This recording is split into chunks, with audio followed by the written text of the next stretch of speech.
ভাঙছে নদী, ভাঙছে মানুষের স্বপ্ন। আর নদীর বাম তীরগুলো ভাঙার কারণে মানুষ কিন্তু সোচ্চার হয়ে তারা আন্দোলনে নেমেছে তাদের ছয় সম্বল রক্ষা করার জন্য। আছে মানিকগঞ্জের এই শিবালয় উপজেলার পাটুরিয়া ঘাট এলাকা থেকে শুরু করে সকলে কিন্তু নেমেছে আন্দোলনে। মানিকগঞ্জের শিবালয় উপজেলার পাটুরিয়া ঘাট সহ তেঘুরি, বড়রিয়া, নয়াকান্দি, মালুচি সহ পদ্মার বাম তীরে ঘরবাড়ি, ফসলি জমি ভাঙছে। গরু, ছাগল, হাঁস মুরগি নিয়ে আতঙ্কে দিন পার করছে নদীর বাম তীরের বাসিন্দারা। প্রশাসনের কার্যকরী পদক্ষেপ না থাকায় কয়েকটি গ্রামের শত শত মানুষ তাদের ঘরবাড়ি রক্ষায় ঢাকা পাটুরিয়া মহাসড়কের আরসিআর মোড় নামক এলাকায় বিক্ষোভ ও অবরোধ কর্মসূচি পালন করেছেন। 2.5 ঘন্টা ব্যাপী চলাকালীন এই অবরোধ কর্মসূচিতে বিভিন্ন দাবি তুলে ধরেন ভুক্তভোগীরা। আমাদের জায়গা যেরকম সব নদীতে ভেঙে নিয়ে গেছে, বুঝছে, এখন আমরা থাকার কোনো জায়গা নাই।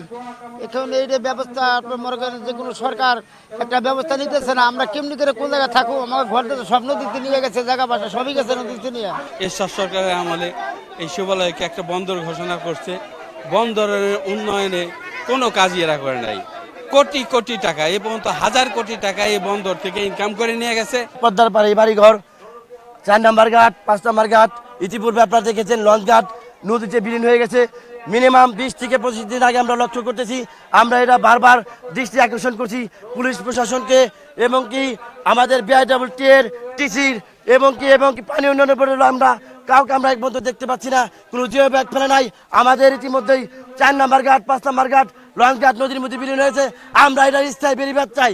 যে পর্যন্ত পানি উন্নয়নের বোর্ড এখানে না আসবে, জনগণকে আশ্বাসতা করবে, সেই পর্যন্ত আমাদের আন্দোলন অব্যাহত থাকবে। বস্তা টস্তা ফেলাইয়া ভাঙ্গুনি না ফিরিলে তাহলে তো দেশ থাকবো না, বাড়িঘর থাকতেছে না কেউ, তারও চোখে ঘুম নাই, ঘর দরজা সব কিছু খালি দাবাই নিয়ে দিতেছে।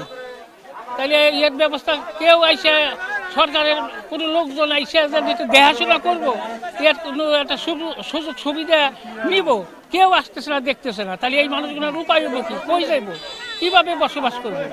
এর আগে সকাল 11:30টায় শিবালয় বড়রিয়া থেকে একটি বিক্ষোভ মিছিল বের হয়। এই বিক্ষোভ মিছিলটির সাথে খণ্ড খণ্ড আরো কয়েকটি বিক্ষোভ মিছিল যোগ দেয়। বৃহৎ এই বিক্ষোভ মিছিলটি পাটুরিয়া ঘাটের বিভিন্ন স্থান প্রদক্ষিণ করে আরসিআর মোড়ে এসে রাস্তায় বসে যান।